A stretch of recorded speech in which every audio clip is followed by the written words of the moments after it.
So guys, today we are at the top of the Mount of Olives, looking over the old city of Jerusalem. So guys, from our hotel, the Seven Arches Hotel at the top of Mount of Olives, we're going to walk 500 meters to the Paternoster Church and then carry on walking another 160 meters to the Chapel of Ascension. Following which, we will head down the Mount of Olives, stop at the Dominus Flevit Church, following which we'll continue our journey down the Mount of Olives to reach the Garden of Gethsemane. Cheers!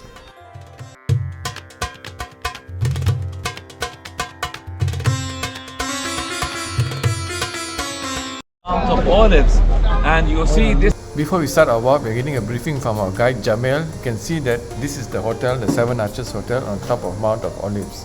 And the view is magnificent. You get a view of the old city of Jerusalem and the Temple Mount.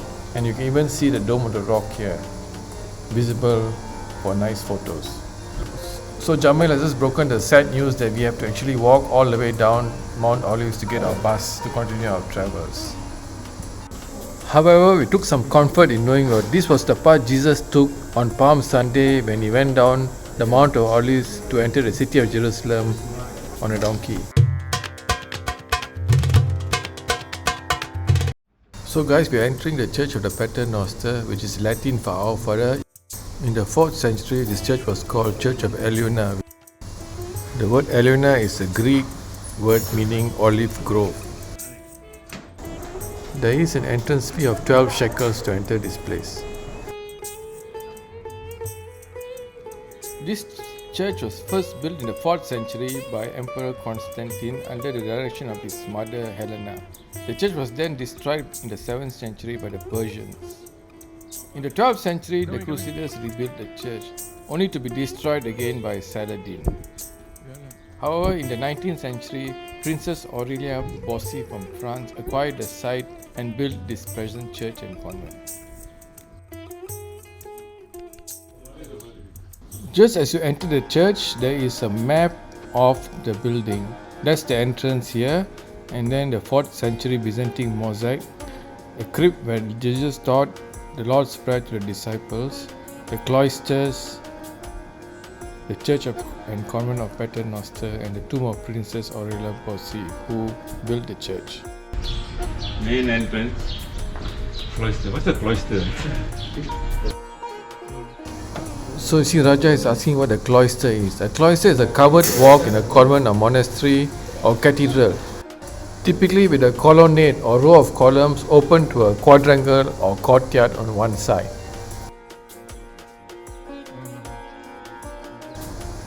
Under the glacier are preserved remains of 4th century Byzantine mosaic.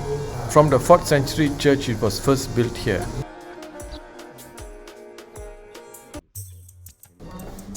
Depicted on the walls of this courtyard and also the cloisters of the church are numerous plaques with the Lord's Prayer in various languages. There are altogether more than 100 plaques with various languages of the Our Father here. I decided to ask my friend Adam to say out the Tamil version.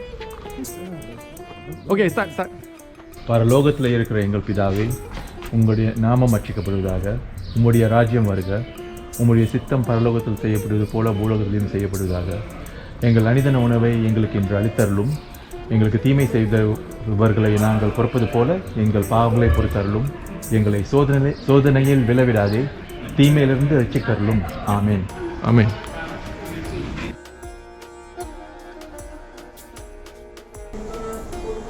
So now we're going to enter the crypt located below the church, and this is the exact spot where Jesus taught his disciples the Lord's Prayer, the Our Father. There are also some tombs here which date back to the 1st century CE.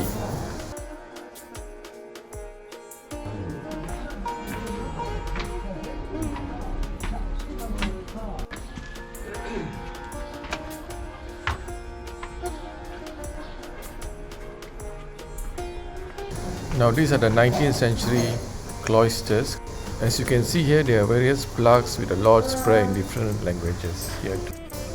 So you can see the cloister has a covered walkway with a row of columns and an open courtyard adjacent to it. Now if you turn right here, you enter the church and convent of the Carmelite nuns, and just before the entrance is the tomb of Princess Aurelia Bossi. She is the one who acquired this site and later built the convent and church here. So we're now entering the church and convent of Paternoster. You can hear the nuns singing hymns here. Such beautiful music. Let's leave them to it and move on.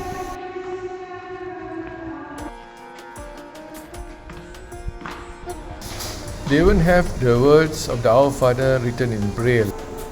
And guys, you can see that Raja, the best bacha in the world, was quite fascinated with this.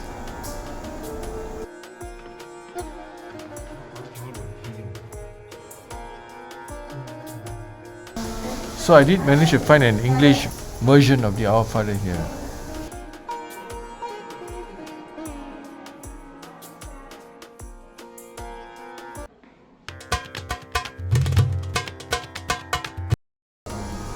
For 300 years after Jesus' ascension into heaven, Christians used to pray at the site where Jesus taught the Lord's Prayer at the Paternoster Church. But when Helena, the mother of Constantine, came to Jerusalem, she ordered two churches to be built separately. So under Empress Helena's direction, two separate churches were built. The first one was the 4th century Byzantium Church of Eleona, which we saw earlier, which is also called the Paternoster Church, and the second one was this Chapel of Ascension.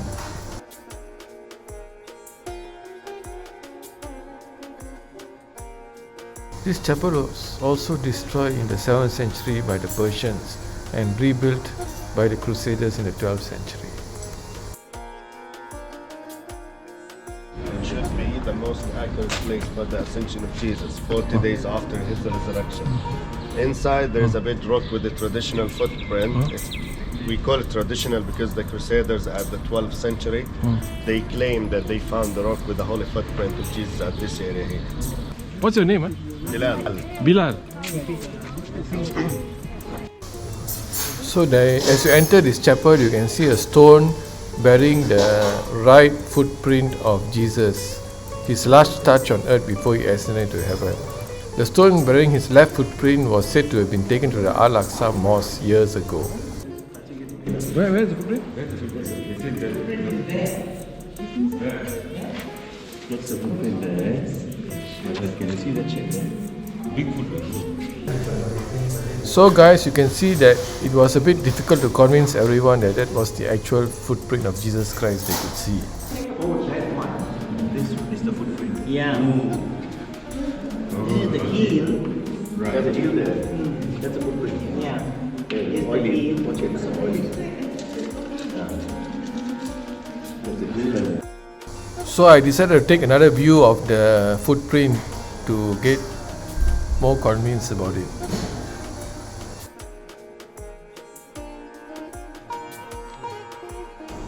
Well, I suppose in the end it's up to your belief or faith to convince you whether what you see was the footprint of Jesus or not. As you walk along outside the chapel, you can see the remains of the Byzantine 4th century church.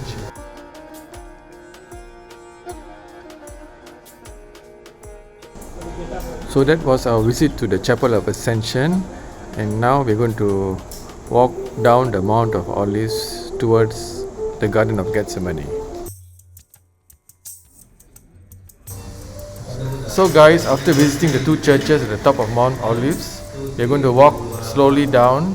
There are some stairs to go down slowly with handrails on the side. It's a bit steep, so you need to be a bit careful when you walk down.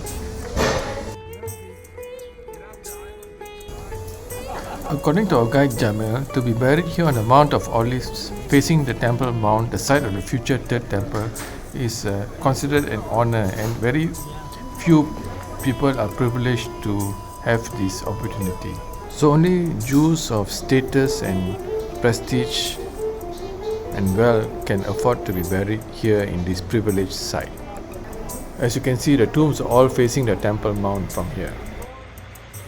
And this is the tombs above the tomb. The tomb is 2 meters down. Oh. So this is just to put them above.